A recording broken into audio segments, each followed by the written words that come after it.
Hello दोस्तों, नमस्ते। आप सबको स्वागत करती हूँ प्रति छवि मेरी संस्कृति का माध्यम से। सनातन धर्म में कितना उदारता, कितना महान है। हमारा सनातन धर्म कितना ऊंचा है। उसका हर कण कण में उदारता, दया, सत्य, शांति भरा हुआ है। आज का जो कहानी, महर्षि भृगु ने क्यों भगवान को लात मारे थे। एकदा सारे ऋषि मुनियों के बीच तर्क वितर्क शुरू हो गया था।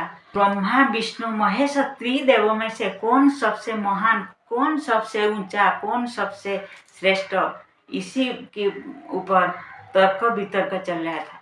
उसी समय महर्षि भृगु को दिया गया, जाके तीनों देवों में से कौन सर्वश्रेष्ठ उसको पता करो। महर्षि भृगु ने तीनों देवों में से कौन सर्वश्रेष्ठ, कौन महान, उसी को पता लगाने के लिए चल पड़े। पहले वो जाकर ब्रह्मलोक में पहुंच गए। जब महर्षि भृगु ब्रह्मलोक में पहुंच गए, ब्रह्मा ने आसन में विराजमान थे।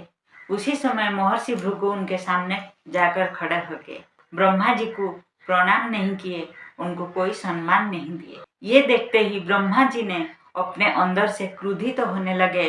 अपना अंदर से उनका गुस्सा भी आने लगा था।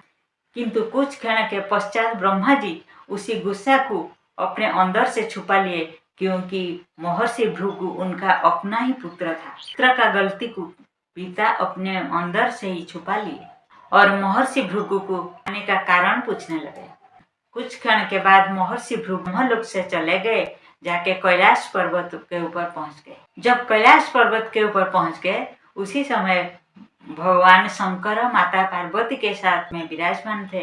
उनके साथ शिवगण उपस्थित थे। उसी समय महर्षि भृगु जाकर भगवान शंकर को प्रणाम नहीं किए, उनका अपमान करने लगे। उनके बारे में नानादी कटु बात बोलने लगे। ये बात सुनने के पश्चात भगवान शंकर भी क्रोधित हो गए। वो क्रोध में आकर महर्षि भृगु को दंड देने के लिए चल पड़े। उसी समय माता पार्वती ने भगवान शंकर को शांत कराए और महर्षि भृगु का आने के कारण पूछने लगे।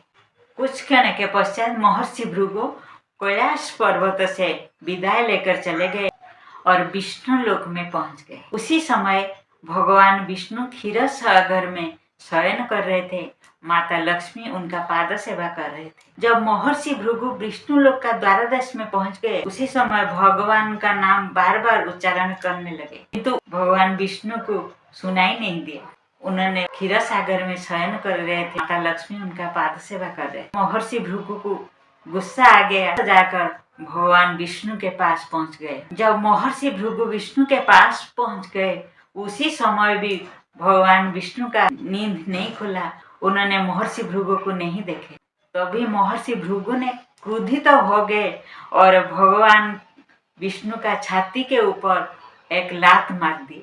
जब महर्षि भृगु भगवान विष्णु को लात मारे, तभी उनका नींद खुला। तुरंत वो शयन से उठकर महर्षि भृगु का पादों को आंसने लगे। बोले, हे महर्षि, मेरा वज्र जैसा छाती को आघात करने के कारण से तुम्हारा ये सुकोमल पादों को आघात नहीं लगा तो?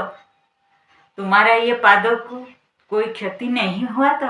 इसी प्रकार प्रश्न पूछकर भगवान विष्णु ने महर्षि भृगु का पादों को आंसने लगे। उसके पश्चात महर्षि भृगु विष्णु लोक से चले आए। सारे ऋषि मुनियों ने उनका अपेक्षा में थे और महर्षि भृगु उनके पास पहुंचकर सिद्धांत रखे थे। ब्रह्मा, विष्णु, महेश त्रिदेवों में से भगवान विष्णु सबसे महान है, सबसे उदार है, सबसे ऊंचा है। क्योंकि मैंने उनको लात मारा, उसके पश्चात भी उनका हृदय में उदारता भाव भरा हुआ था। उन्होंने मेरे को दंडित नहीं किए, मेरा पादों का सेवा करने लगे। मेरे को पूछने लगे, तुम जो पदाघात किए तुमको कोई कष्ट नहीं पहुंचाता। इसी प्रकार उदारता, महानता गुण को धारण करने वाला सर्वश्रेष्ठ भगवान विष्णु ही है।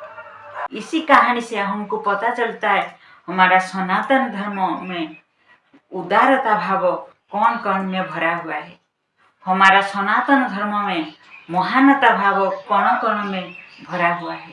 किसी के पास लात खाकर भी भगवान विष्णु उनका चिंता नहीं करते हुए पहले जो लात मारा उसका पाद का क्या हाल है उसको पूछे थे। इसी प्रकार भगवान विष्णु महर्षि भृगु से लात खाने के पश्चात उनके लिए उदारता भाव दिखाए थे।